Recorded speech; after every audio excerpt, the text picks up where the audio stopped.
Hi friends, இன்றைக்கி என்னோடய evening routine தான் பார்க்க போகிறோம். சிங்கில் கொஞ்சம் பாத்திரம் இருந்தது, அதெல்லாம் க்ளீன் பண்ணி எடுத்து வச்சுட்டேன்.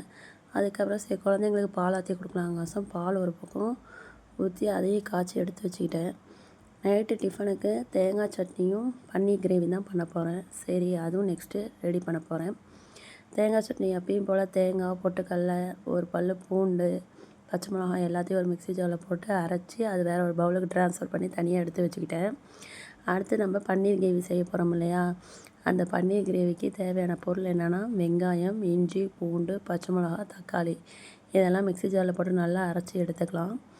ஒரு கடாயில் எண்ணெய் ஊற்றி எண்ணெய் காஞ்சதும் வெங்காயம் போட்டு நல்லா வதக்கி எடுத்துக்கலாம். வெங்காயம் நல்லா வதங்கினவுடனே நம்ம அரைச்சி வச்சுருந்த அந்த தக்காளி விழுதை அதில் போட்டு நல்லா மிக்ஸ் பண்ணி அதோட பச்சை வாடை போகிற வரைக்கும் நம்ம நல்லா மிக்ஸ் பண்ணிக்கலாம். அதுக்கப்புறம் நான் இதில் மஞ்சள்தூள், மிளகாய்த்தூள், மல்லித்தூள், உப்பு எல்லாத்தையும் போட்டுட்டு கடைசியாக இந்த கறி மசாலா தூள் யூஸ் பண்ணுவேன். இது ரொம்ப டேஸ்ட்டாக இருக்கும். நீங்களும் ட்ரை பண்ணி இதே மாதிரியே குழம்பு வச்சு பாருங்கள். இதை நல்லா மிக்ஸ் பண்ணிவிட்டு இதோட பச்சை ஸ்மெல் போன பிறகு கொஞ்சமாக நம்ம எடுத்து வச்சுருக்க அந்த பன்னீரையும் அதில் போட்டுக்கலாம். பன்னீரும் அந்த மசாலாவும் நல்லா கலந்த பிறகு நம்ம கொஞ்சமாக தண்ணி ஊற்றிக்கலாம்.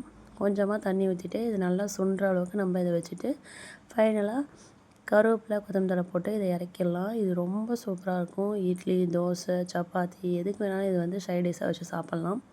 நீங்களும் ட்ரை பண்ணி பாருங்கள் ஃப்ரெண்ட்ஸ். என்னோடய சேனல் பிடிச்சிருந்தால் சப்ஸ்கிரைப் பண்ணுங்கள், லைக் பண்ணுங்கள் ஃப்ரெண்ட்ஸ். தேங்க்யூ. இன்னொரு விலாகில் பார்க்கலாம். பாய்.